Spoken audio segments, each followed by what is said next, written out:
Et on va se présenter d'ailleurs tout de suite. Donc les personnes qui vont animer votre masterclass l'auto-édition en 7 idées reçues sont tout d'abord Inès, je te laisse du coup te présenter. Bonsoir à tous. Donc je suis Inès Courteau, je suis la fondatrice de Preface Factory, donc qui est une maison d'auto-édition. Donc j'accompagne tous les auteurs pour la publication de leurs livres, mais aussi après pour tout ce qui est promotion, aide à la stratégie de mise en ligne, etc. Vaste sujet qu'on va longuement évoquer dans cette masterclass. Et donc pour ceux qui ne me connaîtraient pas moi, je suis Ingrid Lemaire, donc la créatrice de J'écris un roman qui est une école d'écriture. Je vais juste admettre quelqu'un pendant que je parle dans notre masterclass. Je suis également autrice, j'ai publié un livre de développement personnel en maison d'édition, alors je l'ai pas là. J'ai publié un roman en auto-édition que je vais longuement citer aussi ce soir, et un récit de voyage, on va dire, qui est également auto-édité et dont je vais aussi parler parce que c'était un peu challenge d'auto-éditer ce livre-là. Et bien sûr, pour ceux qui ne le savent pas, j'accompagne au quotidien les auteurs principalement dans l'écriture et la réécriture du roman de leur rêve via l'école. J'écris un roman dont il y a plein de membres dans les participants. Et je vais juste regarder, j'écris pour le plaisir, l'auto-édition paraît plus simple pour la liberté que cela permet, et je compte éditer à l'automne une duologie de fantasy. Parfait. Alors, déjà, nous on a une question pour vous justement. On se demande, déjà quelles sont vos questions sur l'auto-édition, qu'est-ce qui fait que vous êtes inscrit ce soir? Et peut-être, est-ce que vous avez déjà des idées un peu reçues ou vous avez un petit doute? Qu'on lit un peu partout, on entend tout et n'importe quoi sur l'auto-édition. Je pense que vous avez déjà entendu des trucs un peu bizarres. Est-ce que quelqu'un a entendu l'histoire des sandwichs jambon beurre de la littérature par ici?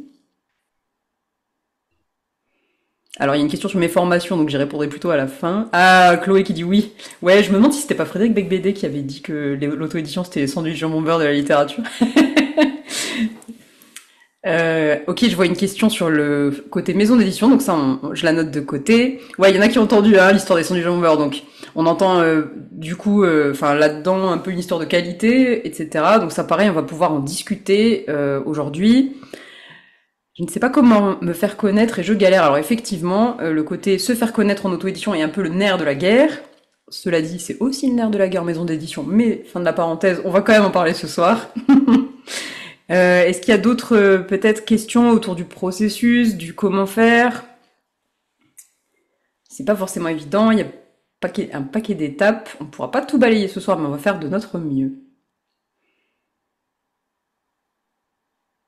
Alors j'attends de voir si ça germe des questions chez vous. En attendant, pour continuer un petit peu là-dessus, de mon côté, du coup, quand le choix de... Ouais, voilà, une question sur comment s'entourer de prestataires de qualité pour bien s'auto-éditer. J'allais dire exactement un truc comme ça. J'allais dire que quand j'ai fait le choix d'auto-éditer ce roman, c'était vraiment pas facile comme choix, justement, parce que j'avais peur de beaucoup de choses, la complexité du processus qui prend du temps, le manque de repères, etc. Et aussi, justement, ce côté se faire connaître, parce que finalement, s'auto-éditer, c'est devenir un peu entrepreneur, c'est complètement devenir entrepreneur d'ailleurs, proposer un produit à la vente, hein. Et moi qui suis déjà entrepreneur via mon école d'écriture, j'y suis pas allée de gaieté de cœur en me disant ah il va falloir tout recommencer.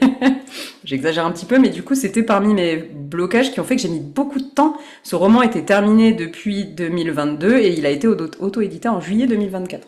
Bon, c'est pas si long, 2 ans en édition, mais on va dire que c'était quand même assez long. Alors au niveau des questions qui arrivent, nous avons ce qui me fait un peu peur, c'est le modèle économique et le financement d'un ouvrage de qualité. Ah, Inès, ça, je pense que ça va te plaire comme question.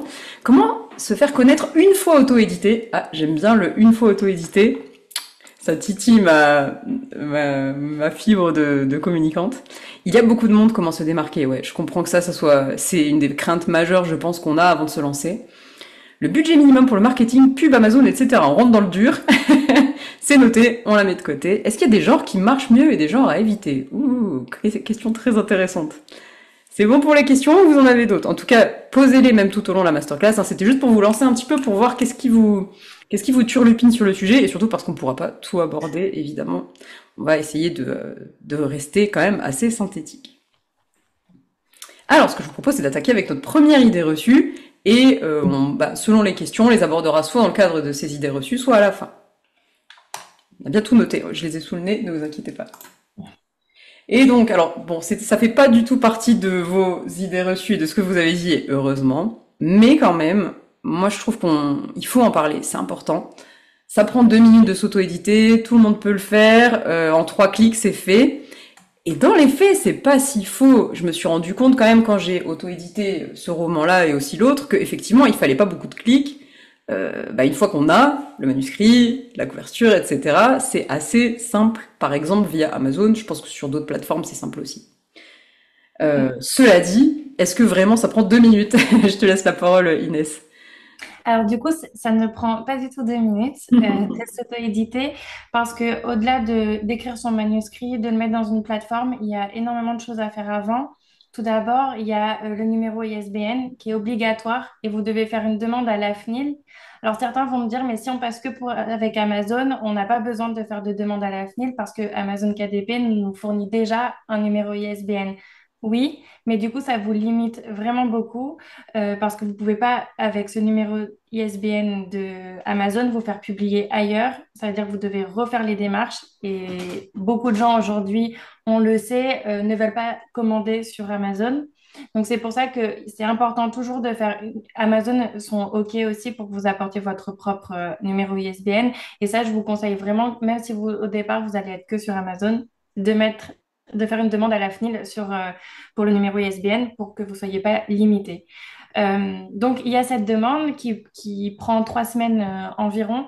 Vous ne pouvez pas publier votre livre en une semaine si vous n'avez pas ce numéro-là, qui est en fait l'identité de votre livre et qui est obligatoire dans le livre et sur le code barre dans la quatrième de couverture du livre. Euh, Aussi, ce qui est important, c'est qu'il y a aussi le dépôt légal à la Bibliothèque nationale. Si vous ne le faites pas, vous pouvez avoir une grosse amende. Et ça, on l'oublie. Alors vous dites oui, mais si j'en vends pas beaucoup, c'est juste pour le plaisir, j'ai pas besoin de faire ce dépôt. Si c'est obligatoire, ils ont besoin comme vous commercialisez un livre, vous êtes obligé que eux aient votre livre dans les archives, de faire de la paperasse du coup en ligne euh, et je vois juste une question. Ouais, il y a Ça une fait un question mois que sur je ça, l'ai. si tu veux. Oui, et je ne suis pas référencée, c'est normal. Alors, je ne sais pas si c'est dépôt légal à la BNF ou pas. En tout cas, si c'est le dépôt légal, c'est quand même un petit Oui, peu long. c'est Si tu as long, bien c'est fait très toutes les long. démarches, ça peut prendre du temps. Oui, ça prend du temps. Et ensuite, pareil, quand vous voulez publier votre livre, donc là, on parle d'Amazon, mais c'est toutes les plateformes de mise en ligne. En fait, il y a beaucoup d'allers-retours avec eux, parce que souvent, quand vous faites votre mise en page tout seul, ça va pas, c'est pas votre métier, et ils ont des formats stricts. Tout ce qui est copyright, en fait, il y a énormément de choses, de formats. Parfois, le nombre de pages, il n'est pas assez bien, donc ils vont vous demander de refaire. Et en fait, il y a beaucoup, beaucoup, beaucoup d'allers-retours avec eux. Alors que si vous passez par quelqu'un qui sait déjà le faire, une maison qui sait le faire, bah, vous épargnez tout ce qui est paperasse ou justement aller-retour avec les distributeurs. Mais surtout, ce qui est... Donc, tout le monde peut le faire, oui, mais c'est pas évident du tout et surtout quand on n'est pas à l'aise déjà avec ce milieu-là. En fait, j'allais dire la même chose. Si on regarde sur Amazon pour publier, Amazon ou autre plateforme, hein, pour publier un roman comme celui-ci, effectivement, ça prend quelques clics. Mais ce que je disais tout à l'heure, c'est que ça prend quelques clics parce qu'on va charger le manuscrit d'une part, donc l'intérieur, la couverture d'une part, donc l'extérieur. Et là, il y a une vérification par la plateforme que ça marche bien. Et là, en général, c'est le drame. Ça marche pas pour X raisons. Et si on a fait appel à un professionnel pour faire notre couverture, en général, la couverture, ça marche très bien. Et idem pour la maquette. Mais si par contre, on a fait nous-mêmes un peu à la one again, et justement, petit exemple, c'est pour ça que je vous ai apporté ce livre-là. J'en parle très peu au quotidien, mais justement, c'est un livre que j'avais fait à mes débuts d'autrice, un petit peu pour tester, voir comment ça marchait. Plot twist, je me suis retrouvée à faire 15 fois l'intérieur, la couverture, redimensionner, parce qu'en fait, il y a un filtre un peu de validation par la plateforme pour être sûr que ça va fonctionner, qu'il y aura pas des bordures autour de la couverture et ce genre de choses. Donc oui, en vrai, ça prend 5 clics si tout de suite on est validé par la plateforme, et c'est logique que eux fassent une vérification. Et tu disais, Inès, aussi qu'on va mettre un produit à la vente et que donc on doit être référencé. Alors, on va mettre un livre à la vente, donc on doit être référencé à la BNF, mais au-delà de ça, on va mettre un produit à la vente, et un produit à la vente, ça doit avoir une qualité professionnelle. Vendre un produit égale qualité professionnelle. Et c'est pour ça aussi que on voit parfois sur Amazon des couvertures horribles faites par IA, etc. Et ça, on pourrait s'imaginer que c'est très rapide. Ouais, mais en fait, vous mettez votre livre vous mettez votre livre à la vente. Et si vous êtes membre de J'écris un roman, en plus, c'est un roman dans lequel vous avez mis tout votre cœur, des années de votre vie peut-être. Donc ce serait quand même dommage de considérer que l'auto-édition, ça prend 4 clics parce qu'on va faire une couverture moche avec l'IA. Bien sûr, je ne dis pas du tout que c'est votre cas, mais finalement, au travers de cette idée reçue que vous n'aviez pas, on aborde quand même pas mal de choses, notamment le processus. On a parlé des prestataires, du coup. Il y a juste une question sur les droits d'auteur que je trouve intéressante parce qu'on est un peu dans le cadre des démarches légales. Est-ce qu'on conserve tous nos droits d'auteur, Inès? Oui, on conserve nos droits d'auteur quand vous êtes en auto-édition. En tout cas, si vous passez avec moi, vous conservez tous vos droits d'auteur. Après, attention, il y a des maisons d'édition à compte d'auteur qui aussi prennent une partie de vos droits. Donc ça, c'est très important de bien lire vos contrats avec qui vous allez aller. Parce que parfois c'est écrit en tout petit et ça vous ne savez pas. Donc c'est une question à vraiment poser avec la personne avec qui vous allez travailler pour l'auto-édition. En fait, ce qu'il y a derrière ça, c'est qu'effectivement, toi, tu proposes des services aux auteurs et tu dis du coup, tu es une maison un peu d'auto-édition qui va proposer certains services, donc contrat. Mais pour autant, Contrat, il n'y a pas de rémunération. en Euh, revanche, je ne prends pas de commission sur les ventes des livres des auteurs, tout leur revient, mis à part que, bien sûr, les plateformes prennent une commission, mais ça, pour le coup, j'y peux rien mm. qu'elles fassent seules ou ils prendront toujours un petit pourcentage, mais tout le reste leur revient. En revanche, oui, je prends une prestation de service et ça, on en discutera un peu plus tard, mais en maison d'édition, c'est aussi, et on en parlera plus tard du pourquoi tu... Ouais, parce Voilà. qu'effectivement, c'est en maison d'édition que là, par contre, vous allez céder vos droits d'auteur parce que eux vont prendre en charge les frais. Alors, il me semble Les que, frais, mais ils prennent une grosse commission sur vos ouais, ventes, donc finalement, il vous reste plus rien à la fin. c'est ça. Et ça, on va en parler. Je sais on a ça dans nos idées reçues.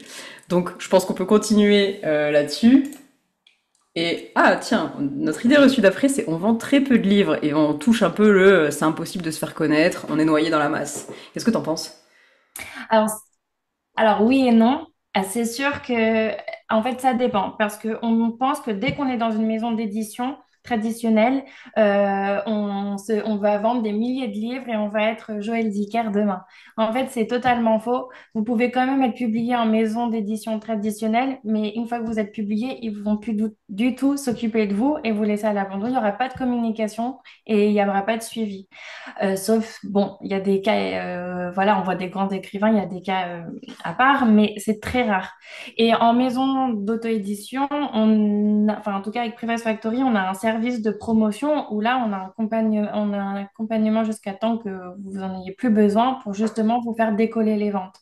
On ne peut pas vendre des livres en auto-édition comme ça sans faire de promotion. Ça, c'est impossible. On ne peut pas vous dire oui, vous êtes sur Amazon. Parce que beaucoup de gens viennent me voir en me disant, mais moi, mon livre, il va être sur Amazon, donc j'ai pas besoin de faire de promotion.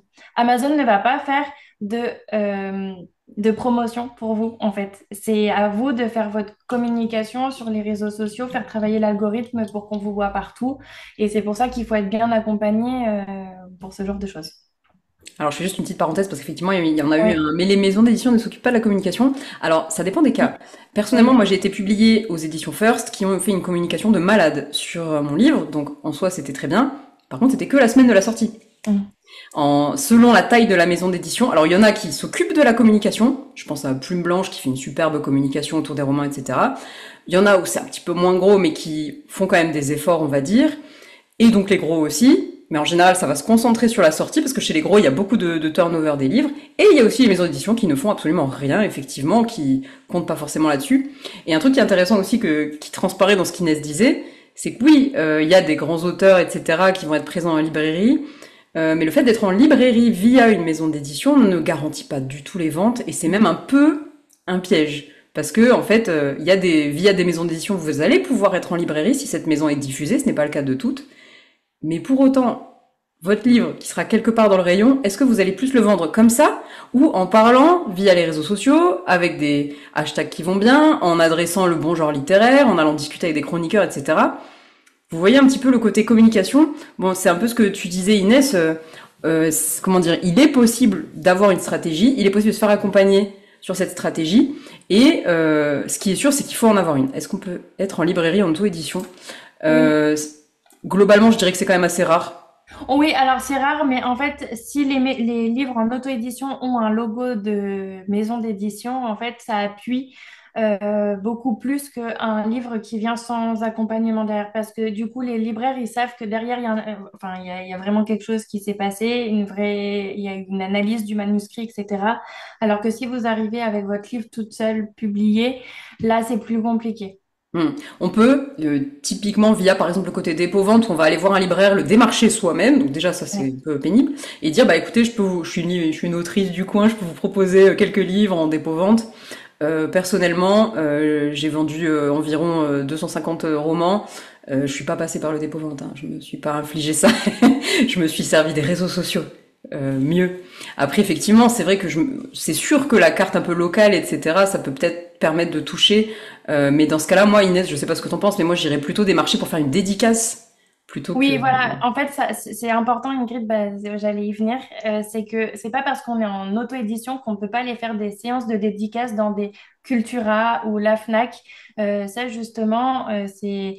Alors, soit vous êtes tout seul et vous allez les démarcher vous-même, soit vous êtes accompagné et c'est la personne qui vous accompagne pour votre communication. Donc, nous, c'est ce qu'on fait avec Preface Factory. On va démarcher pour vous des Cultura, des Fnac, etc. pour organiser des séances de dédicaces et vous faire de la visibilité. Et ça, c'est très important parce que souvent, on pense qu'en auto-édition, on ne peut pas avoir accès à tout ça, et alors que c'est totalement faux. Mm. Et effectivement, je confirme que moi, j'aimerais bien être accompagnée parce que le faire soi-même, Et- pas toujours oui. facile. Et je rebondis juste à la Vas-y, question de vas-y. Nathanaël, pour réussir à un public de 10 à 13 ans, c'est possible, enfin, parce que, en fait, par exemple, sur les réseaux sociaux, il y a des mamans chroniqueuses littéraires qui, justement, font des chroniques sur les livres pour enfants.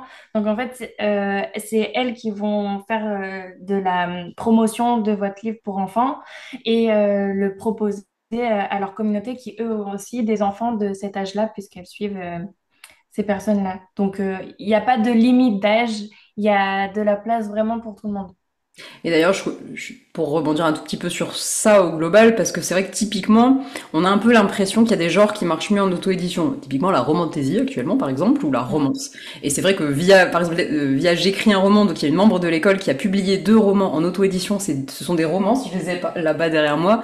Elle est à un truc style 400 votes positifs, enfin 400 notes sur Amazon, ce qui est énormissime.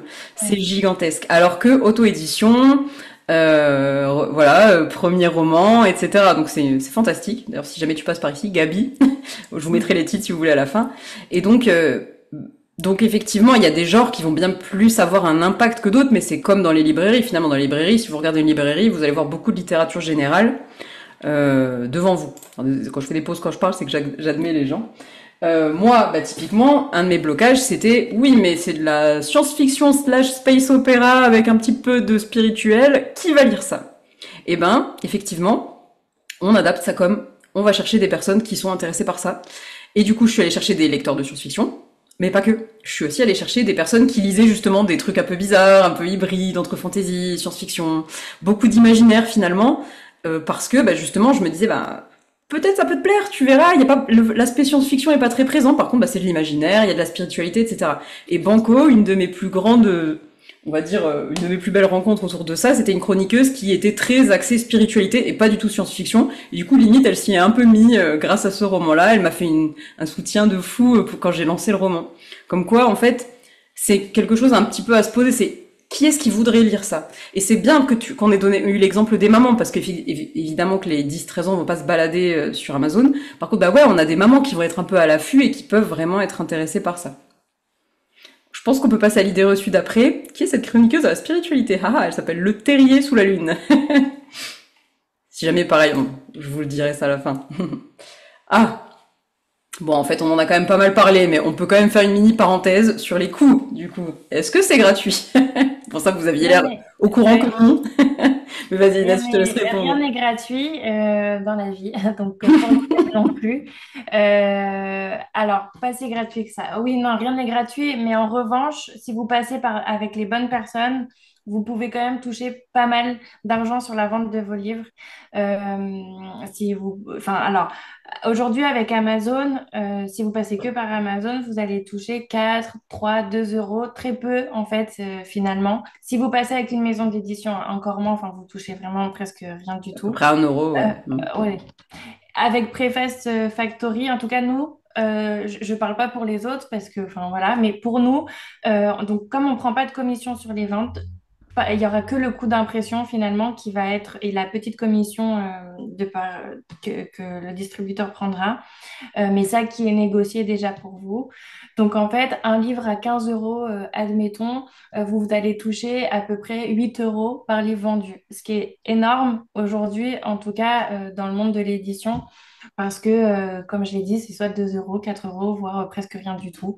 Donc en fait, l'investissement que vous allez faire au démarrage pour payer une prestation de service, si vous faites bien votre communication derrière, vous allez vite le rentabiliser. Alors que si vous passez par une maison d'édition traditionnelle, ok, vous n'allez pas payer les frais, comme on a dit, de prestation de service. En revanche, bah, vous ne ferez jamais d'argent avec la vente de votre livre. Donc, ça dépend aussi de votre objectif. C'est être connu et avoir aussi un revenu supplémentaire ou vraiment pas avoir de revenu supplémentaire. Donc, ça, c'est important à prendre en compte aussi. C'est exactement ce que j'allais dire. Je trouve que selon, parce que moi je fais quand même plusieurs romans écrits et selon les romans, je me demande à chaque fois, est-ce que lui, je compte plutôt, entre guillemets, le faire rayonner parce que voilà, quitte à pas gagner grand chose dessus. C'était le cas du livre de développement personnel. Moi, c'était un témoignage très très fort. Il s'appelle Food Fighting, pour la petite parenthèse. Et du coup, lui, bah effectivement, là, je me suis dit maison d'édition, pourquoi pas. Alors, du coup, je touchais rien par livre. Donc en fait, j'en ai vendu 1600. On est deux co-auteurs, on touchait moins d'1 euro à deux. Enfin. Voilà, ça c'est l'édition classique. C'est normal, si vous regardez la chaîne du livre, il faut payer l'éditeur, il faut payer le diffuseur, il faut payer l'imprimeur, il faut payer des tas de choses. Bon, enfin normal. C'est compréhensible, on va dire. Mais bah, il se trouve qu'en auto-édition, c'est très différent. Et effectivement, toi tu parlais de 8 euros par livre environ avec préface. De mon côté, alors les livres vendus via Amazon, du coup j'ai un doute, mais quelques euros. Alors on parle des brochets là. Oui, Euh, débrocher. donc c'est quelques euros pour moi. Les e-books, on doit être sur du 3 euros parce que c'est Parce que il n'y a 70%, donc pas c'est imprimé, euros. oui. Et par contre, bah, comme j'ai aussi choisi un imprimeur à part, donc là, il n'y a pas Amazon qui prend sa commission. Et donc, bah, sur ces livres-là, je touche, on va dire 9 euros. Donc c'est vrai que c'est bien. Par contre, il faut trouver le moyen de vendre ces livres-là. Et c'est vrai que au début, c'est ce que j'ai vendu le plus. Et en termes de chiffres, un petit peu pour vous donner une idée, si j'exclus le stock que j'ai fait imprimer, j'ai investi 1200 euros dans le livre environ, et au bout de 4 mois, j'en étais à 1000 euros de redevance. Parce que, bah, en fait, 8 euros sur les livres comme ça fait beaucoup. C'est ce qu'on disait, enfin, si on atteint assez rapidement des montants intéressants. Par contre, effectivement, bah, il y aura les e-books, j'ai essayé de varier. Il y a également la possibilité dans les abonnements, Kobo, Kindle, etc., qui peuvent apporter aussi pour équilibrer un petit peu toutes ces redevances. Mais effectivement, c'est un bilan, enfin, je trouve, c'est un budget à calculer avant et de se demander à peu près, est-ce que je me sens capable de vendre ça? Moi, je me sentais assez capable de me dire, bah, si j'investis tant, c'est ce qui m'a aidé à choisir une graphiste avec le budget que j'avais. C'est ce qui m'a aidé à choisir si j'allais chez un imprimeur ou pas. Parce que pareil, c'est cher d'aller chez un imprimeur parce qu'on investit dès le début, là. Et ça, ben, comment dire, c'est des questions qu'il faut se poser dès le début. Mais, du coup, si on résume un petit peu tout ça, on gagne plus par livre en moyenne en auto-édition qu'en maison d'édition, et ça peut être vraiment beaucoup plus. Ça peut être 8 fois plus. Donc je trouve que c'est bien quand même de garder ça en tête aussi. Sauf que, encore un petit rappel, je suis désolée parce que j'ai Et- l'impression que vous n'avez pas du tout besoin de ce rappel, mais je le fais quand même au cas où. Ça, c'est quand on a fait un produit de qualité professionnelle. Sinon, non. Ce qui est important aussi, c'est que avec l'impression à la demande, il n'y a pas de stock à gérer. Donc, du coup, le coût est vraiment variable. Si par exemple, vous gérez le stock, il y a aussi le coût d'envoi que vous devez gérer vous-même. Alors que ce qu'on fait nous, c'est que vous n'avez pas du tout de stock à gérer. Ouais, C'est-à-dire qu'un lecteur souhaite votre livre, il l'achète, il le commande, tout est géré. Vous n'avez pas de stock chez vous, ni de coût d'envoi. Donc ça, c'est aussi important de le mettre dans la fourchette du prix. c'est vrai. Et c'est vrai que moi, le stock, je l'ai typiquement pas forcément fait pour l'envoyer au quotidien parce que j'ai pas spécialement Oui, ça envie prend du de temps. faire des envois. C'était Exactement. principalement justement pour les événements, les dédicaces, etc. Ouais. Et d'ailleurs, justement, mini parenthèse encore, mais pendant ces événements-là, type dédicace, là, on écoule des livres en général, parce que là, d'un coup, il y a des curieux, etc. Alors effectivement, ben, c'est très très variable, parce que les salons peuvent coûter quelques dizaines d'euros, comme les très très chers. Je pense aux auteurs d'imaginaire, moi je serais aux Imaginales. Les stands étaient pas donnés, mais je me suis dit, allez, j'y vais. Et là, bah, c'est pareil, c'est des choix. Est-ce que j'ai envie d'être sur ce salon-là? Est-ce que c'est un salon qui me fait rêver? Et quitte à pas être maxi rentable, ou en tout cas pas gagner énormément, etc. Et on avait reçu sur l'école une fois sur le côté organisation de salon une autrice qui nous avait montré un petit peu ses ventes et c'était intéressant parce qu'elle vendait justement beaucoup dans les petits salons. Bah ouais, il y a moins de monde, etc. Et ça, tout ça, c'est des questions à se poser, c'est des tests à faire. Ça se fait petit à petit, mais rencontrer ses lecteurs en salon, ça vaut le coup quand même. Et ce qui marche vraiment aussi bien pour justement aller plus loin dans les événements, comme disait Ingrid, c'est les Cultura, il faut pas les négliger. Parce que le samedi, tout le monde va dans un Cultura pour acheter des livres ou la Fnac. Et même si vous êtes inconnu, en fait, le fait que vous ayez votre stand et qu'il y a marqué dédicace, les gens s'arrêtent, sont curieux, Mm. ils veulent savoir ce que c'est et adorent le fait qu'il y ait une petite dédicace dans un livre que bah, en fait, tout le monde peut acheter ce livre et n'aura pas la dédicace, mais eux, ils sont tombés ce jour-là, ils vont rentrer chez eux et dire, en fait, j'ai eu la dédicace, j'ai vu un auteur aujourd'hui, et c'est comme ça que ensuite les ventes s'accélèrent. Ouais, et en plus, ça me fait penser à un truc, c'est que justement, via les réseaux sociaux, on va aller cibler nos lecteurs. On va aller cibler les gens qui vont nous lire, qui adorent notre genre. Mais les dédicaces et les salons, rien à voir. Les gens, souvent, me demandent une dédicace pour quelqu'un d'autre, parce qu'ils voient, ils se disent, ah Oui. tiens, ça plairait à un tel. Et ça, c'est quand même très très chouette aussi, il faut pas l'oublier, parce que du coup, on élargit un petit peu. Ah ah, est-ce qu'on peut commencer la com avant d'avoir fini le livre? Je pense qu'on peut en parler parce qu'on est un peu en plein dedans. Oui, et c'est même fortement recommandé. Ouais, et un teasing est important, oui. Ouais, voilà, je pense que je sais pas si tu as des exemples un petit peu de comment ça se passe chez Préface. Oui, alors nous, c'est très important. On dit toujours dès qu'on sait la date à peu près de quand ça va sortir, donc généralement c'est relativement court, hein. On peut, franchement, maximum en un mois, il peut être sorti. Après, si l'auteur et tout est OK.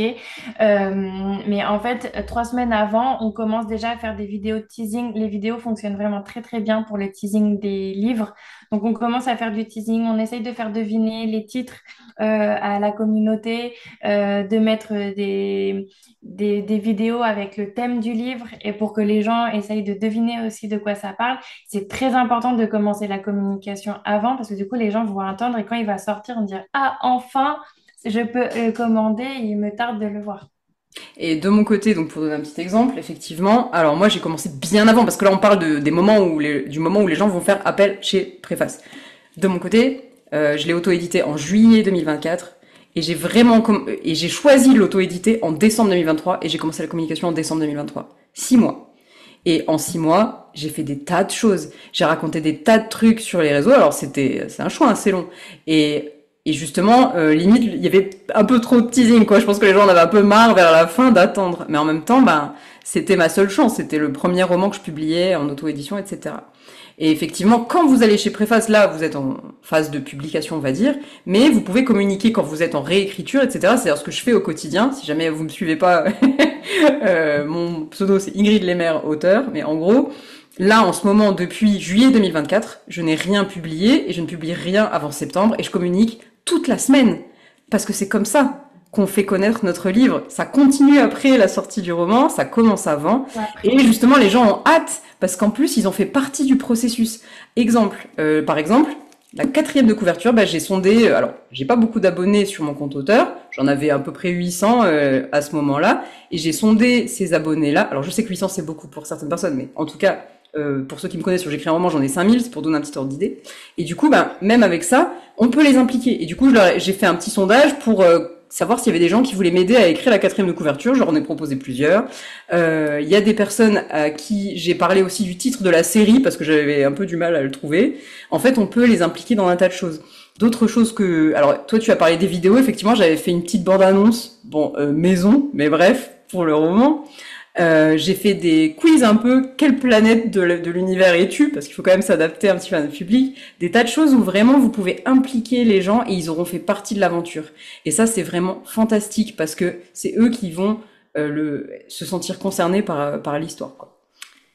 On est pas trop mal. Alors, et du coup, je pense que le À quel stade doit en être le livre pour aller chez Préface, bah ouais, prêt à être publié ou en tout cas en voie de publication. Mais par contre, pour communiquer, vous pouvez communiquer Dès que vous, oui, oui. si vous voulez. Et je connais des comptes auteurs, je peux vous en citer un. Il y a Curious Lorraine qui n'a encore rien publié et qui communique régulièrement parce que bah, ça sera prêt, elle En aura la revanche, communauté.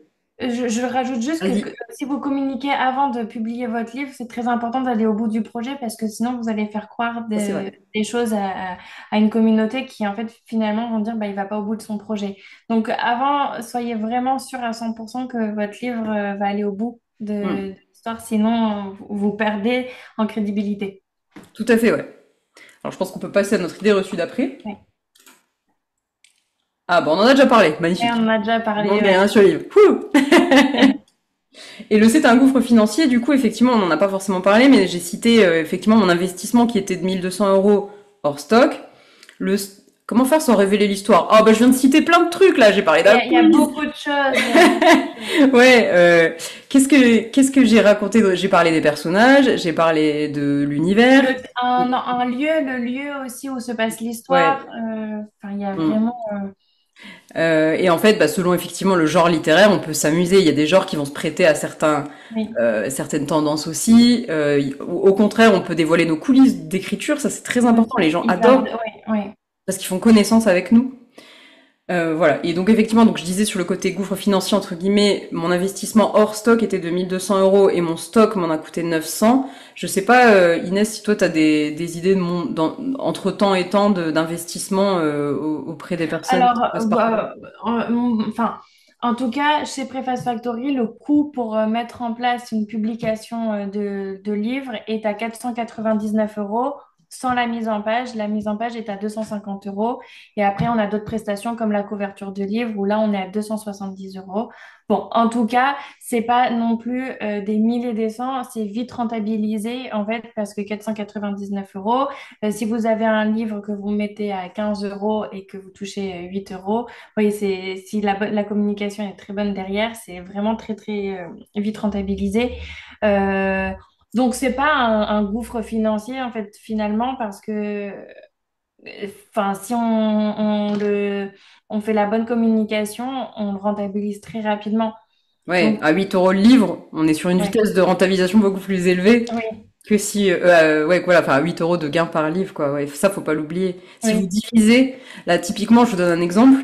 Ma participation aux Imaginales, du coup, les stands sont chers, mais on se les divise, et du coup, le stand me coûte 250 €, ce qui est énorme pour un salon. C'est le plus cher que j'ai jamais fait. Sauf que, Mm. bah, quand on gagne 8 à 10 € par livre, je me suis dit, ok, il faut que j'en vende 30. Bon, bah, ça devrait aller sur 4 jours. Et c'est Mm. vrai que ça, bah, ça, faut vraiment calculer avec les gains que vous allez faire. Et en plus, ça, on parle beaucoup des livres brochés, mais il y a tout le côté e-book, abonnement, qui lui, Oui.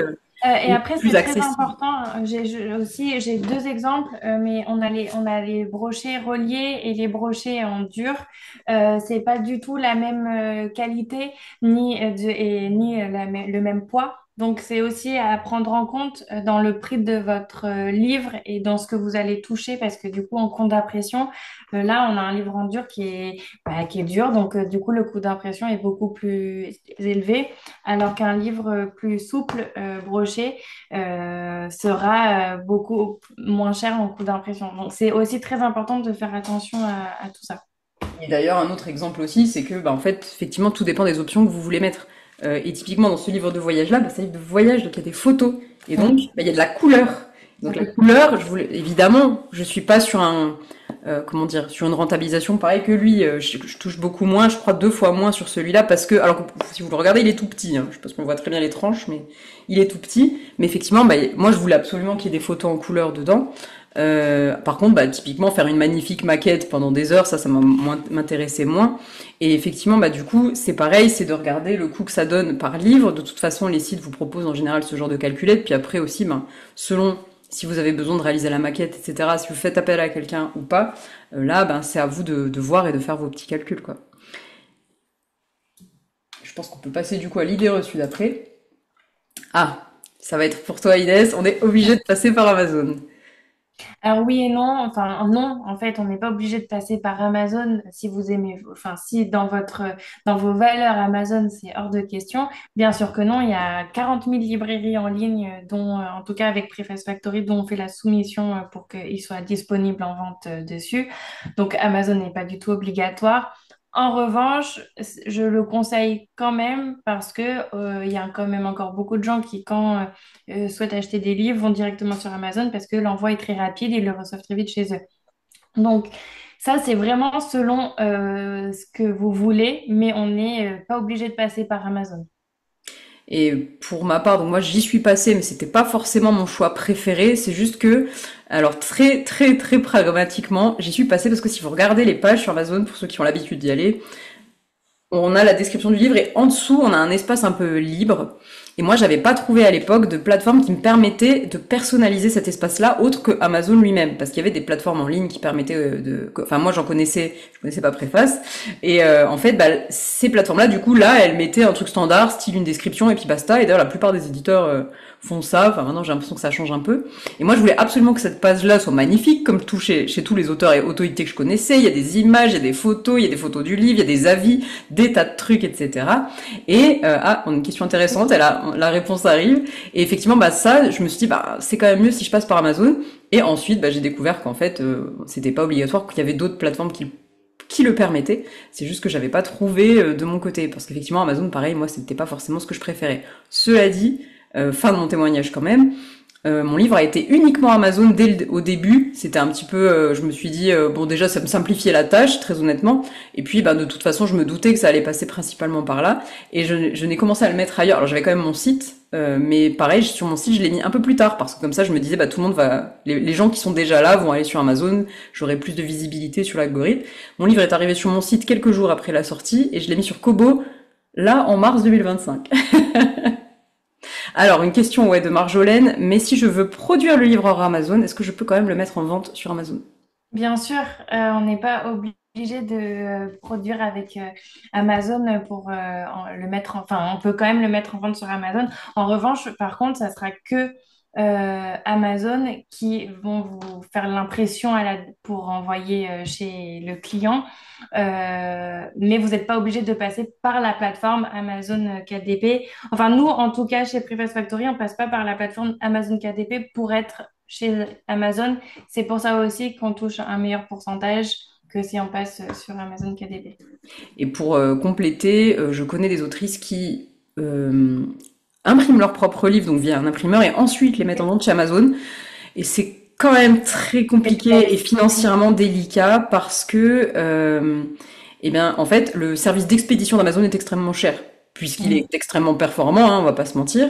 Et du coup, il faut envoyer ces exemplaires imprimés à Amazon.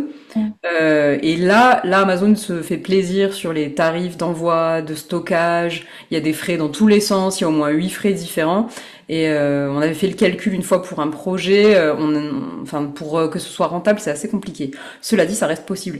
L'autrice R. Onsedor, je sais jamais trop comment ça se prononce, qui a écrit le livre L'ours et la renarde, elle fait ça parce qu'elle imprime des magnifiques livres, des trucs reliés, très beaux. Et c'est elle qui les envoie à Amazon. Mais alors, ça a l'air assez compliqué quand même. On passe à la suite. Allez, on n'a pas parlé de ça, tiens. On en a parlé vite fait au moment de la communication. On est mieux accompagné dans une maison d'édition. Qu'est-ce que t'en penses, Sylvie? Alors, bah, je vais pas dire oui parce que, enfin, pour moi, j'ai beaucoup d'auteurs. Alors, bien sûr qu'il y a des maisons d'édition, on va pas cracher dessus jamais, mais et qui sont qui accompagnent très bien leurs auteurs, mais uniquement leurs auteurs favoris, fétiches. Ils ont leur chouchou. Donc, si vous ne faites pas partie des préférés, et ben, vous êtes clairement, comme le disait Ingrid, au bout d'une semaine après la sortie, vous êtes mis à la poubelle. On s'occupe plus de vous parce qu'ils ont plus d'intérêt.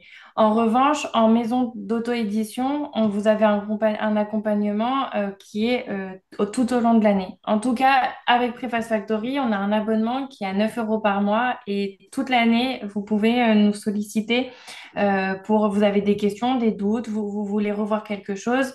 Et puis, on gère aussi toujours que votre livre reste bien en ligne, que le dépôt, le numéro ISBN est toujours bien actif. En fait, tout ça, faut le surveiller et ça, c'est ce qu'on fait. Donc, et puis nous, on a un suivi humain, c'est-à-dire que c'est vraiment personnalisé selon, bah, chacun vient avec son histoire, avec son histoire de vie. Donc, on est là aussi pour l'auteur. On n'est pas là que pour commercialiser un livre, on est là aussi pour l'accompagner. Et c'est un moment hyper important pour lui. C'est son bébé. C'est un moment où bah, il va quand même livrer tout ce qu'il a mis dans son livre. Donc, c'est très important, en tout cas pour nous, d'avoir cet accompagnement-là. Donc, voilà la différence. C'est que si les maisons d'édition voient qu'il n'y a plus trop d'intérêt et qu'il y a finalement un autre auteur qui sera plus intéressant pour lui, puisque ce qui est important, c'est que eux, ils prennent les commissions sur les ventes. Donc, il faut qu'ils ils voient leur intérêt. Et ben, du coup, l'auteur qui est moins intéressant sera un peu mis de côté et il y aura plus de suivi. Et c'est bah, du coup ce qu'Ingrid nous racontait avec son livre sur une semaine. Tout le monde est là, super, c'est la sortie, puis après, il n'y a plus personne. Ouais, et c'est vrai que clairement, alors je connais aussi j'en ai cité quelques-unes, hein, là, notamment Plume Blanche qui accompagne très bien les auteurs. Il y a des maisons d'édition qui accompagnent très bien leurs auteurs, sans doute des maisons d'édition qui accompagnent très bien tous leurs auteurs d'ailleurs. Il y en a. Par contre, c'est sûr qu'elles sont assez rares et que c'est pas forcément évident. Et effectivement, une des raisons aussi qui fait que j'ai fait confiance à Inès très rapidement, c'est que je Mhm. sais, ça se sent quand les gens ont envie d'accompagner les auteurs. Et moi, c'est quelque chose sur J'écris un roman qui est fondamental pour moi. Et c'est vrai que ça m'a manqué moi. Justement, donc si on récap cette histoire de ce roman-là, j'ai quand même dit que j'y suis allée à reculons, qu'il était prêt en 2022, mais que je me suis lancée en 2024 parce que je savais que j'allais être toute seule. Enfin, je connaissais pas Préface, notamment. Les autres plateformes que je connaissais, je savais qu'on était un peu seul au monde aussi, parce qu'il y en a des plateformes autres qu'Amazon qui vous permettent de publier sur Amazon, mais en fait, c'est comme Amazon, c'est-à-dire que vous faites 4 clics et vous parlez jamais à un humain, quoi. Et du coup, bah, effectivement, le côté accompagnement, moi, je l'ai pas beaucoup vécu, sauf avec bah, justement l'imprimeur, quoi, qui lui m'a quand même bien rassuré, etc. Et je te rejoins complètement, Inès, sur le fait que, ben, alors déjà, c'est notre bébé, ça fait des années qu'on est là-dessus, et là, on est en train de se prendre la tête, parce qu'au niveau de la maquette, il y a un problème de format. C'est très difficile psychologiquement les dernières semaines, en fait, avant la sortie du livre. Et vraiment, très honnêtement, du fond du cœur, moi, j'aurais voulu avoir un accompagnement parce que c'était très dur d'être seule là-dessus. J'y ai passé des week-ends entiers pendant 2 mois. Bon, il y a aussi le fait que moi j'ai fait la maquette moi-même, mais on va dire que c'est pas forcément ça le problème. Mais surtout, ouais, c'est une étape cruciale. Il y a énormément de sujets à garder en tête, à penser, et on est tout seul. Et ça, c'est vraiment pas forcément évident à vivre, que ce soit pour nous, pour notre entourage, du coup, parce que si on est un peu Oui. stressé, c'est l'entourage qui risque d'en pâtir un petit peu. Et c'est vrai que du coup, c'est quelque chose qui me tenait à cœur aussi, c'était de trouver cette alternative-là et de la proposer parce que, ben, forcément, c'est pas évident. Alors, pour les personnes qui sont sur l'école d'écriture, il y a des personnes que j'accompagne dans l'auto-édition de leurs romans. Sauf que, bah, effectivement, je suis pas une experte en impression, etc. C'est du standard. Et effectivement, souvent, les problèmes de dernière minute sont ceux où il nous faut un expert. Où c'est mince. Mais en fait, l'imprimeur, il dit qu'il faut refaire tel truc au niveau de la maquette, il y a un problème. C'est typiquement ce qui m'est arrivé, hein. Et du coup, bah là, on se sent un petit peu tout seul, ouais. Et effectivement, passer par une maison d'auto-édition comme Préface, moi, clairement, je signerais les yeux fermés parce que je me dis, franchement, même si, enfin, ça dépend, voilà, de ce qu'on est prêt à investir et de quel prix on accorde à notre santé mentale pendant la sortie Ouais. du livre, quoi. Alors, il y a notre dernière idée reçue qui est là, et ensuite on ira refaire un petit tour sur les questions, mais je pense qu'on en a quand même accordé un paquet. Ah bah on en a déjà parlé aussi, parfait. On a parlé du si on n'est pas en librairie, on ne vend pas. Effectivement, bah, je pense qu'on vous a donné quelques contre-exemples plutôt pas mal. Il y a quand même beaucoup d'autrices que je connais qui sont pas du tout en librairie et qui cartonnent via, que ce soit Amazon, mais aussi Kobo, etc. Alors, ouais, il y a une question là, tu peux peut-être en parler, Ouais, qui est alors un peu... c'est pas un problème. Enfin, justement, comme on le disait, je m'adapte à la. C'est justement le plus, c'est que je m'adapte à la personne que j'ai en face de moi. Donc, si vous êtes contre l'intelligence artificielle, et ben c'est pas un problème. On n'utilise pas l'intelligence artificielle. Enfin, moi, j'ai pas de. Je suis pas fermée, c'est-à-dire qu'il y a des gens qui adorent ça et qui veulent justement se mettre dans cette innovation-là et mettre en place tout ça. Et du coup, on reste là-dessus. Il y en a d'autres qui veulent pas du tout d'intelligence artificielle et on l'utilise pas du tout non plus. Donc, il n'y a pas de problème du tout pour ça. C'est selon vos valeurs, selon ce que vous avez envie. C'est du sur-mesure. Je peux pas faire pour tout le monde pareil de toute façon, puisque chaque livre est unique et chaque auteur aussi. Donc c'est vraiment au cas par cas. Donc pas de problème pour ça. Et du point de vue d'ailleurs de la correction, c'est vrai qu'on en a pas beaucoup parlé. On a parlé au global de ce qui fait qu'on doit proposer un produit de qualité, mais effectivement, correction obligatoire du coup. Hein. Oui, et Donc, correction obligatoire. voilà. Donc non, ça se fait pas en 3 clics un roman, puisque à partir du moment où il est terminé, il faut au moins un correcteur. Alors c'est vrai que de mon côté, moi j'ai fait la correction en 2 parties, et j'en ai fait une grosse partie moi-même, on va dire, et ensuite j'ai fait appel à un correcteur pour un peu avoir le deuxième œil. Mais bon, il faut dire que moi je vois des manuscrits quand même toute la journée via l'accompagnement des auteurs, un œil plus de bêta lecture, mais aussi correctrice. Et c'est vrai que du coup, ça m'a permis de diminuer un petit peu mon budget correction, mais c'était hors de question Ouais. que je ne compte que sur mon œil à moi, parce que pour ceux qui n'ont pas forcément l'habitude, sachez qu'effectivement, au bout de 10 relectures du manuscrit, on On ne n'en voit peut plus. absolument Oui. plus rien. Et Mm. alors, pour vous donner un petit exemple drôle de dernière minute, oui, j'ai fait donc plusieurs bêta lectures évidemment pour que le livre soit de la meilleure qualité possible, puis une correction moi-même, puis une correction par quelqu'un d'autre. Mais il y avait plus ou moins un passage en double dans le roman jusqu'à la dernière minute. Parce que ça se voit pas forcément.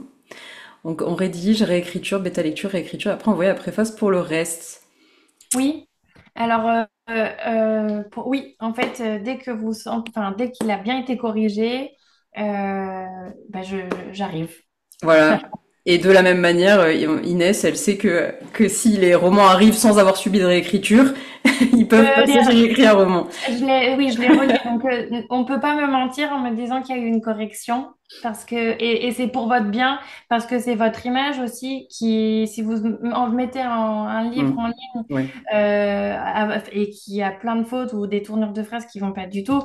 Et ben plus personne après voudront acheter, même si vous écrivez des prochains livres. Donc, c'est votre crédibilité. C'est pour ça que c'est très important de renvoyer en correction et de pas me dire il y a eu correction alors qu'en fait, il n'y a pas eu Hmm, correction. hmm. Et c'est pas du tout pour vous faire vendre un service en plus, c'est vraiment pour vous, c'est ultra important de, c'est comme vous achetez un jean, vous aimez bien que votre jean, les deux jambes soient la même taille. Bon, bah, là, c'est la même chose. Le lecteur, il va lire un livre, il va se dire, bah, j'ai payé et il y a plein de fautes, enfin, c'est décousu, comme quand vous lisez un livre et que vous êtes très déçu. Bah, là, c'est la même chose, c'est vraiment ultra important. Et je confirme, on Et s'en souvient, et du coup on se dit non quoi. Et moi je me souviens d'un auteur auto-édité que pourtant je voyais beaucoup. J'avais commencé à lire son livre, je dis ah ouais non mais c'est pas possible en fait. Alors c'était à moitié de la correction et plutôt des phrases mal construites quoi. Et en fait bah ça les gens s'en souviennent. Et oui, est-ce que je peux passer le bébé d'Ingrid à Inès? Donc effectivement, la réécriture, n'hésitez pas. Et une fois que moi je vous accompagne jusqu'au moment où le manuscrit est prêt pour la publication. Et pour répondre à Elodie, oui, bien sûr qu'il y a des genres qui fonctionnent bien, moins, et moins bien en auto-édition. En fait, en tout cas, j'avais fait un baromètre que je pourrais vous envoyer si vous êtes intéressé sur le monde de l'édition en 2024. Ce qui fonctionnait le mieux, c'est tout ce qui était feel good, romance et fiction. Ensuite, historique, un petit peu moins. Et autobiographie, auto-édité un petit peu moins aussi. Bon, voilà, quand on est inconnu, l'autobiographie en général, c'est sûr que c'est un peu plus compliqué, sauf s'il y a vraiment une communication très très forte derrière. Voilà, Elodie, j'espère que ça a répondu à ta Et question. puis peut-être ton étude, on peut la mettre sous le replay de la vidéo, Oui, on comme ça pourra vous mettre y les aurez liens. accès. Tout à fait. Alors, je pense que du coup, on a terminé nos idées reçues. On peut aller refaire un petit tour sur les questions pour voir lesquelles nous n'avons pas adressées. Mais évidemment, si vous avez une dernière minute, dites-nous tout. Alors, je cherche les questions. Est-ce que... Alors, il y en avait une... Alors, je suis désolée, c'est petite parenthèse, j'écris un roman, mais est-ce que vos formations sont aussi adaptées pour les romanciers qui n'en sont plus à leur premier roman? Oui, parce que les techniques pour améliorer une histoire, avant de la publier, avant de l'envoyer à 5 bêta-lecteurs, il y a des techniques pour Mm. justement resserrer un petit peu notre intrigue, l'améliorer, parce que c'est ça qui va faire, au final, si on refait le lien avec l'auto-édition, c'est ça qui va faire que les gens vont parler de votre livre. Oui, on peut faire une super belle couverture, on peut faire des tas de trucs, mais l'histoire est primordiale, n'oubliez pas ça. Et plus on fait une réécriture approfondie, plus on reçoit des bêta-lectures, plus on passe du temps sur cette étape-là, bah plus c'est du temps gagné aussi, ou en tout cas de l'argent gagné même sur les ventes et sur la communication, parce qu'on pourra dire à quel point notre histoire est géniale. Est-ce que... Alors, on avait la question, est-ce que ça empêche le fait d'être auto-édité de publier chez un éditeur aussi? Alors j'imagine que tu parles du même roman. Oui, Qu'est-ce que t'en je penses, pense. Inès? Alors, pas du tout, hein. On peut très bien être en auto-édition et puis soumettre son manuscrit aussi à une maison d'édition qui l'acceptera et il n'y a aucun problème pour ça, puisque en auto-édition, vous avez tous vos droits d'auteur. En revanche, une fois que vous allez partir en maison d'édition traditionnelle, là, vous n'aurez plus vos droits d'auteur à 100%. Donc, c'est aussi important, la nuance de savoir ce que vous voulez. Et du coup, peut-être ils peuvent vous demander de le retirer en auto-édition en revanche, puisque eux, ils veulent toucher aussi. Les ventes sur la vente des livres. Donc, mais en tout cas, ça n'empêche pas du tout et ça n'empêche pas l'acceptation, etc. Donc, voilà. Ça Et, dépend de ce que vous voulez par la suite. et alors, petit dernier, ouais, vas-y Inès, mais j'allais Et dire juste un pour dire, petit. c'est que, Ouais. une petite anecdote, c'est que je pense que beaucoup le savent, mais Virginie Grimaldi, que tout le monde connaît, a commencé en auto-édition avant d'être l'auteur qu'elle est aujourd'hui. Donc, voilà. Donc c'est pas mal. Il n'y a pas que Virginie Grimaldi, je crois qu'il y a aussi Maud Ankawa là pour Oui, changer un peu le aussi, genre. aussi, Pas mal de personnes et Agnès Martin-Lugan, il me semble et aussi. aussi. Ouais. Et par contre en Et imaginaire, aujourd'hui, j'ai moins de références, mais ça doit se trouver. oui, mais voilà. Donc, c'est Et rien n'est par impossible. C'est ça. Et j'allais juste faire quand même un petit rappel sur les maisons d'édition à compte d'auteur là. Alors il y en a vraiment, méfiez-vous parce qu'effectivement là on vous a présenté notamment Préface qui est en gros une maison où vous pouvez être accompagné dans l'auto-édition. Les maisons d'édition à compte d'auteur, il y en a qui se font passer pour des maisons d'édition traditionnelles, sauf qu'en fait, voilà, ils ne feront vraiment rien. On va dire que l'éditeur dans une maison d'édition classique investit et donc se rémunérera sur les droits d'auteur. Et eux, comme vous payez déjà, ils n'ont pas besoin de vendre votre livre, donc ils le font pas. Et du coup, effectivement, là, il est possible que dans les contrats, il y ait des histoires de céder les droits et tout ça. Donc méfiez-vous Oui, vraiment. oui. Si on vous demande de l'argent et de céder vos droits, là, il y a vraiment un gros C'est pas problème. bon, ouais. Soit on vous demande de céder vos droits et pas d'argent, ça c'est l'édition classique. Soit on vous Ouais. demande juste de l'argent et pas de céder vos droits, et là c'est l'auto-édition, les Ouais. prestataires, etc. Alors, qu'est-ce qu'on a d'autre? Donc la clarté sur l'ensemble du processus, je pense qu'on en a pas mal discuté. Effectivement, n'oubliez pas, hein, cette histoire de réécriture bien aboutie, puis bêta lecture, puis réécriture, et là, on pourra voir si on est serein et se dire, vraiment, moi, la question que je me suis posée, ça peut paraître bête, mais j'ai relu mon roman un peu de A à Z, un peu vers la fin, en me disant, est-ce que vraiment je suis prête à l'envoyer à des personnes que je connais pas, qui auront que ça pour juger de mon écriture? C'est une vraie question à se poser vraiment à soi-même. Et effectivement, là, je pense que j'aurais pu décaler du coup la sortie, refaire un petit peu une bêta lecture. Et d'ailleurs, j'ai fait une bêta lecture un peu de la dernière minute avec une amie pour lui dire, écoute, dis-moi s'il n'y a pas encore des trucs, etc. Parce que je trouve que vraiment, c'est ce qu'on disait, qualité professionnelle, on propose un produit à la vente, il faut être sûr à 100% que les gens vont pas se dire, mais c'est quoi ça? Enfin, c'est quoi ce Mais c'est style, pour ça etc. que c'est important d'être accompagné parce que toutes les questions que quelqu'un peut se poser en auto-édition quand il est seul, bah nous, on les prend en charge, ces questions-là, donc ça Bien sûr. libère l'espace mental pour l'auteur. Ouais, c'est ce que j'allais dire. Vous, par contre, vous avez cette visibilité aussi d'un regard externe qui a vers la fin, quoi, qui vous dira non, mais c'est bon, t'inquiète pas, il a été corrigé, voilà. Donc ça, c'est quand même pas mal. Alors, qu'est-ce qu'on a d'autre? Donc on a Bien parlé sûr. de. Ouais, Bah, vas-y. Eric a dit, est-ce que l'IA est utilisable sans perdre son âme? Évidemment, en fait, ça dépend comment on l'utilise. Alors, il y a plein de gens, je sais, qui vont dire, je suis contre l'IA, etc. Mais l'IA ne remplace pas un auteur, l'IA ne remplace pas un humain. Juste, c'est une aide et un gain de temps. En fait, ça peut vous aider. Vous êtes en manque d'inspiration, ça peut vous aider à trouver de l'inspiration. On vous a pas dit d'écrire un livre avec l'IA, mais parfois, ça peut vous aider, en fait, sur des petites tâches. C'est pour ça, en fait, je peux comprendre beaucoup de personnes qui sont contre ça, mais ça dépend comment c'est utilisé, ça dépend comment vous promptez, et voilà. Donc, on n'est pas obligé de perdre son âme du tout. Voilà. Après, on n'est pas obligé de l'utiliser énormément non plus. Moi, je sais que je Aussi. l'ai pas beaucoup utilisé pour celui-ci. Le roman était déjà terminé, la couverture a été faite par une graphiste. Il aurait peut-être pu me faire une quatrième de couverture, mais elle était très claire dans ma tête. Par contre, moi, j'ai voulu sonder justement des vrais lecteurs pour avoir les retours sur la quatrième de couverture. Ça me semblait bien plus pertinent. Par contre, j'écris actuellement la suite de celui-là. Je me sers un peu de l'IA pour aller un peu plus vite, notamment parce que j'avais pas envie. Là, j'ai quand même passé des années à l'écrire. Là, pour la réécriture, pour résoudre les problèmes, je me suis quand même dit que j'allais me speeder un peu, et du coup, l'IA me sert parfois. Je Bien me pose sûr, un peu c'est des une questions. aide. Faut le prendre comme une aide et pas comme Mm. quelqu'un qui veut contrer l'humain. C'est vraiment une aide, un gain de temps. Donc, voilà, enfin, bon, après, là, c'est pour une grille, Pardon? je crois. comment tu utilises l'IA pour la réécriture? Ah, Je pense que c'est ça. alors bon, on va peut-être pas épiloguer parce qu'on ne sait pas le sujet, mais globalement, je lui pose des questions sur les problèmes que je vois dans mon Bien roman. Je lui dis que compris. je veux arriver à tel point en partant de celui-ci et qu'est-ce qu'elle mettrait, etc. Alors, je retourne du coup sur le début des questions parce que j'étais en train de regarder le début des questions.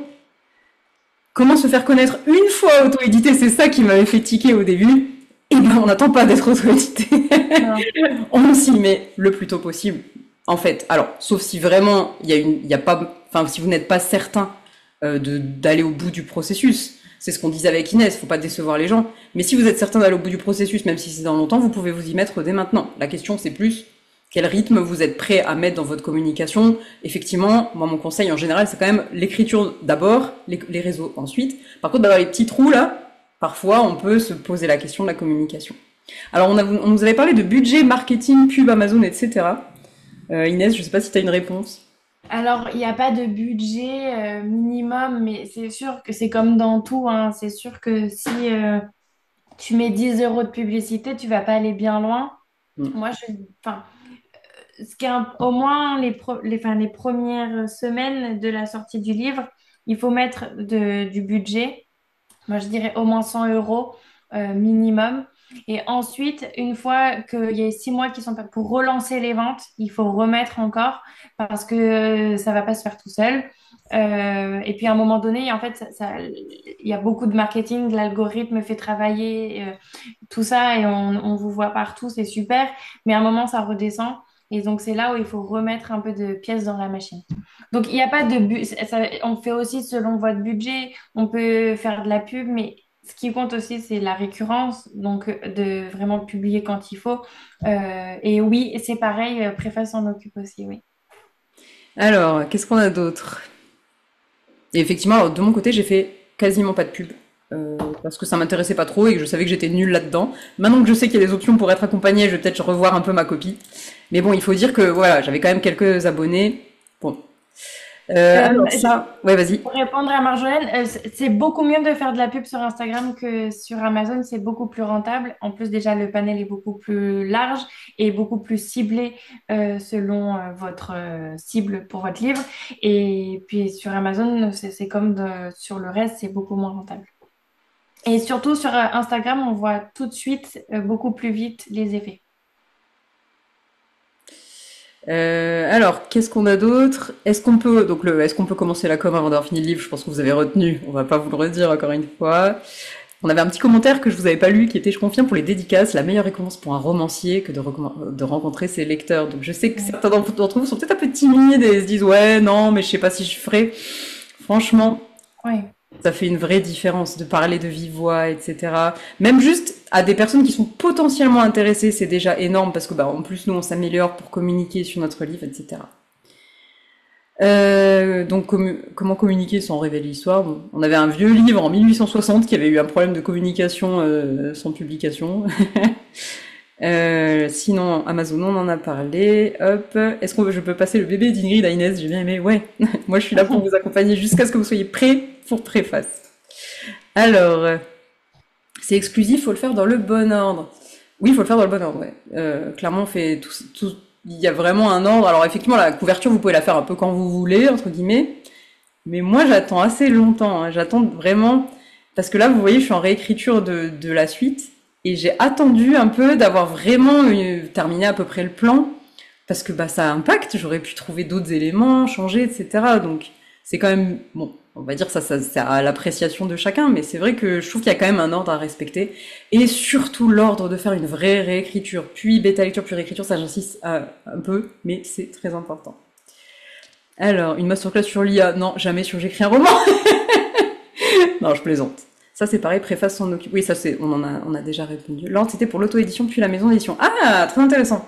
Pas forcément, Ouais, pas vas-y. forcément. Enfin, pas forcément. En fait, aujourd'hui, il faut savoir que dans une maison d'édition classique, il n'y a que 1% des auteurs qui sont publiés, donc c'est-à-dire très peu. Donc, il n'y a pas d'ordre. Si vous voulez envoyer d'abord en maison d'édition et faire en maison d'édition, puis retirer votre livre et puis ensuite être en auto-édition, et il y a pas, enfin, faut lire les contrats des maisons, mais il n'y a pas de problème. Ça, c'est vraiment selon ce que vous voulez et ce qui est possible aussi de faire. Yes. Et du coup, je pense que... Alors, je vais vous laisser continuer de poser vos questions. Mais de notre côté, on a un truc à vous proposer par rapport à ça aussi. Si vous souhaitez un accompagnement, déjà aujourd'hui, un peu un guide pour commencer dans l'ordre et sans forcément aller chercher au niveau des prestations, etc. Et bien du coup, on a un truc à vous proposer avec Inès.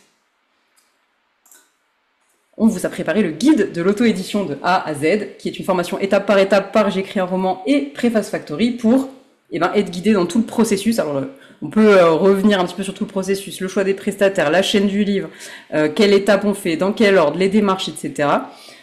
Et ensuite, les liens vers tout ce que Préface propose pour choisir qu'est-ce que vous souhaitez au niveau de l'accompagnement. Alors, je vais vous mettre le lien tout de suite dans le chat parce que je pense que ce sera beaucoup plus parlant si je vous le donne comme ça. Je vais en même temps vous montrer la page. Le but, c'est en fait de vous guider tout au long du processus et du coup d'avoir ensuite Inès et moi à votre disposition pour répondre à vos questions pendant, parce qu'évidemment on répond aux questions de la formation. Il y a des modules de formation qui sont faits en collaboration avec Préface.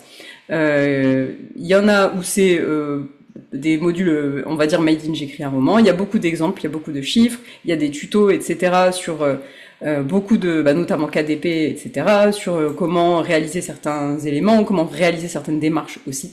Et donc je vous ai mis le lien ici et vous avez une petite réduction que je vais vous noter également. Parce que ça sera plus simple si je vous la recopie. Voilà. Réduction de 30%. Parce que vous avez suivi cette masterclass, donc je vous le mets ici. Et là, du coup, vous aurez Inès à disposition pour échanger, et également moi. Et ensuite, selon ce qui est pertinent pour vous, là, Inès, elle sera là pour vous aiguiller, pour vous accompagner, que ce soit réaliser une couverture, que ce soit aller entièrement chez Préface de A à Z. Voilà. Je ne sais pas si vous avez des questions sur ça. Et effectivement, donc sur le budget, vous pouvez écrire à Inès parce que ça tout dépend du service dont vous avez besoin. C'est pour ça aussi que cette formation peut déjà être une première base. Là, vous aurez tout en tête. Vous pourrez réaliser déjà pas mal de choses.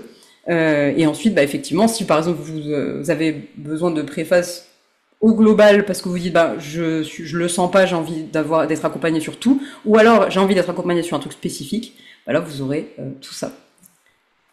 Je vous laisse aller consulter le site. Là, je vais essayer d'ouvrir ça de mon côté aussi pour vous montrer un petit peu à quoi ça ressemble. Avec grand plaisir. Et surtout, si vous avez des questions, n'hésitez pas. Donc, pour ceux qui connaissent pas les formations de J'écris un roman, c'est des formations, donc on se connecte sur le site, on a des vidéos à la demande. Donc, vous avez... Là, c'est pas comme la masterclass. Vous pouvez les regarder à n'importe quel moment. Ensuite, vous avez des petits liens à chaque fois sous les vidéos, les explications, notamment souvent des liens vous savez, typiquement si c'est une maquette, des exemples, des visuels, etc. Et vous avez à chaque fois une partie commentaire où vous pouvez poser vos questions. Goal de 2026, contactez Inès. C'est un très bon objectif. Bravo. Ça, franchement, voilà, n'hésitez pas. Je suis sûre qu'elle se souviendra en plus. Oui, je m'en souviendrai. Voilà. Et effectivement, ensuite, sur, sur le cœur de la formation, sur le sommaire, il est sur la page. Alors, je vais essayer de vous l'afficher. Mais en attendant, il y a, on va dire qu'on commence par le général, la chaîne du livre, quelles sont les étapes à réaliser. Et ensuite, on zoome à chaque fois sur différents aspects. E-book, qu'est-ce qu'on met dans un e-book? Qu'est-ce qui est légal, etc. Livre papier, comment on crée un livre papier, le brochet, les dimensions, la couverture, etc. Et là, pareil, ensuite, vous avez la possibilité de contacter Inès, justement, si c'est l'étape d'après pour réaliser notamment votre couverture, etc. Alors, est-ce que j'arrive?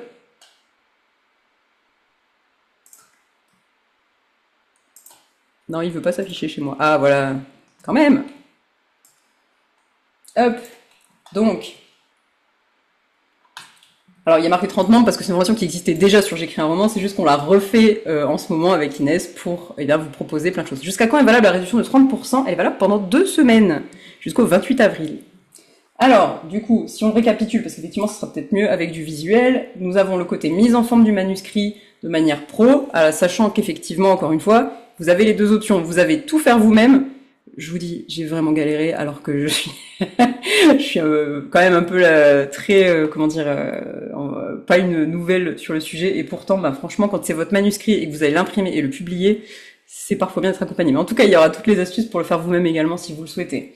Comment démarquer votre livre, rédiger la description, rédiger les éléments de communication, la 4e de couverture, etc. C'est intéressant de se représenter le parcours à réaliser. Ouais, complètement, c'est le but un petit peu aussi. rédiger une description, donner envie de cliquer, etc. La couverture, alors là, bon, il y a un petit guide, mais c'est pareil. Demandez à un graphiste si vous n'êtes pas graphiste, hein. Les mystères de l'impression, alors ça c'est clairement ce qui m'a donné le plus de fil à retordre, moi, quand je me suis lancée, et c'est pas évident. Et je vous dis, franchement, quand on fait pas forcément appel à des professionnels et qu'on soumet un petit peu le côté, la maquette, la couverture, etc., et qu'on se rend compte que c'est pas la bonne taille, pas forcément évident. Donc effectivement, vous aurez en tout cas tous les éléments pour comprendre la taille pour un roman papier, quelle finition, comment on imprime, quel est le processus des imprimeurs, et vous serez un peu incollable là-dessus. Après, à voir comment vous souhaitez procéder. Les formalités, comment ça fonctionne, on en parlait un petit peu ce soir, mais bon, on n'a pas tout dit. Notamment, il y a un côté aussi structure, etc., comment vous allez déclarer tout ça. Et en fait, vous aurez un guide un peu étape par étape pour télécharger le manuscrit et tout. Je suis encore au travail. Amazon, nanana. Est-ce que Amazon est toujours une plateforme d'avenir pour rejoindre un public francophone? Tiens, c'est une bonne question pour toi, Inès. Bonjour, je suis encore au travail. Je ne sais pas si la question a été posée. Amazon avec... Oui, mais oui, toujours. Pour l'instant, il n'y a pas de problème sur le sujet. Ouais, je pense quand même que pour l'instant, c'est ce qu'on en a parlé un petit peu effectivement avant. On disait qu'il y a quand même énormément de monde qui va se décider via Amazon. C'est là qu'il y a le plus d'avis aussi, qu'il y a un algorithme qui permet d'être vu, etc. Alors bien sûr que c'est pénible qu'on ait un peu ce monopole, mais en tout cas, du côté auto-édition, c'est quand même une solution intéressante. Et je travaille avec beaucoup de Ouais, personnes au Canada donc, qui sont aussi publiées sur Amazon. Donc, pour l'instant, il n'y a pas de problème. Voilà, après effectivement, pour les détails, enfin comment dire, les détails du futur, on les a pas. En tout cas, ce qui est sûr, c'est Oui, qu'aujourd'hui, c'est quand même un outil très très puissant pour toucher des oui. lecteurs, et c'est ça qu'on veut. Moi, ce qui me tient à cœur, c'est que le roman auquel vous avez mis tant de cœur, parfois pendant des années, trouve son public. Ce serait quand même vraiment dommage qu'il le trouve pas. Après, je comprends tout à fait qu'Amazon ça soit très embêtant et que ça dérange certaines de nos valeurs, mais c'est vrai que voilà, il faut composer avec ça. Je vous ai parlé du sommaire de la formation, il est ici, découvre le sommaire complet, hop, comme ça vous avez tout ce qu'il faut. Il y a des modules qui vont être refaits parce que on est en train de les refaire avec préface, donc voilà, tout ne sera pas disponible là ce soir à 21h12, mais ne vous inquiétez pas, ça arrive très très vite. Vous avez une petite liste de questions, et donc n'oubliez pas que le code pour avoir les 30% de réduction, c'est Go Auto Édition, tout attaché, sans accent, qui est valable pendant 2 semaines. Je le remettrai sous le replay de la masterclass que je vous enverrai demain. Ouais, demain. Et surtout, sous le replay de la masterclass, vous pourrez aussi poser toutes vos questions à Inès, à moi. Voilà, on pourra vous aiguiller aussi. Vous pouvez aussi aller chez Preface Factory directement si votre roman, ça y est, c'est bon, c'est un gros yes. Je vous encourage fortement à le faire. Mais effectivement, en tout cas, on sera là pour répondre à toutes vos questions et tous vos doutes.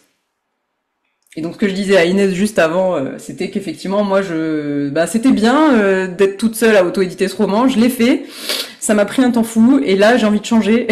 Et je pense que le côté accompagnement, franchement, ça me tente vraiment pour le 2, alors que pourtant le 1, j'avais pas d'accompagnement, mais je me dis franchement que ça m'aidera beaucoup parce que j'ai pas que ce roman-là à publier, j'en ai d'autres qui sont en cours d'écriture, etc. C'est aussi une histoire de temps dont on dispose parce que déléguer certaines tâches, alors effectivement, c'est toujours un investissement, c'est encore un budget à calculer, mais ça fait du bien quand on a la charge mentale qui s'évacue. Est-ce qu'il y a d'autres questions? Sinon, on va peut-être vous libérer pour ce soir. C'était déjà très très riche en tout cas. Vous avez vraiment posé des questions intéressantes, donc merci pour votre participation active à la masterclass. Franchement, je trouve qu'on a quand même bien couvert le sujet. J'espère en tout cas que si jamais vous avez une question de dernière minute ou que vous regardez le replay, vous pouvez évidemment la poser sous le replay. Vous pouvez aussi nous écrire sur les réseaux. On va peut-être vous remettre nos pseudos Instagram si jamais. Et d'ailleurs, je vais aussi vous mettre, justement, je vous avais parlé de mon Instagram auteur où je parle un petit peu de mon bilan auto-édition et tout. Ça peut peut-être hâte au replay. Ah bah oui, du coup, effectivement, si tu es arrivé à la fin. Donc je vous mets quand même mon Instagram auteur si ça vous intéresse parce que je parle souvent de ce côté coulisses de l'auto-édition. Après, bien sûr, voilà, il n'y a pas qu'Instagram, vous pouvez aussi nous envoyer des mails. On a mis nos adresses mail, je vais vous remettre les adresses mail, si jamais. Et en tout cas, un grand merci à vous aussi. Et pareil, si vous avez des questions, je vous remets le mail, parce qu'effectivement, pas toujours facile. Voilà, vous avez tout pour nous écrire, si vous avez des derniers doutes. Super contente en tout cas que ça vous ait plu. Il y a un homonyme à toi, Inès, j'ai l'impression. Et en tout cas, super chouette aussi vos questions, votre participation, votre enthousiasme. Franchement, l'auto-édition pour moi, ça. Alors j'ai dit que j'y suis allée à reculons, j'ai quand même pas assez insisté sur le fait que c'était une aventure incroyable dont je suis très très fière. Vraiment la fierté d'avoir en plus été un peu le chef décisionnaire, même si on est accompagné, on est quand même le chef de projet finalement. Donc c'est quand même quelque chose qui est très épanouissant. Merci à tous, très bonne Merci soirée. beaucoup. Bonne soirée. À bientôt.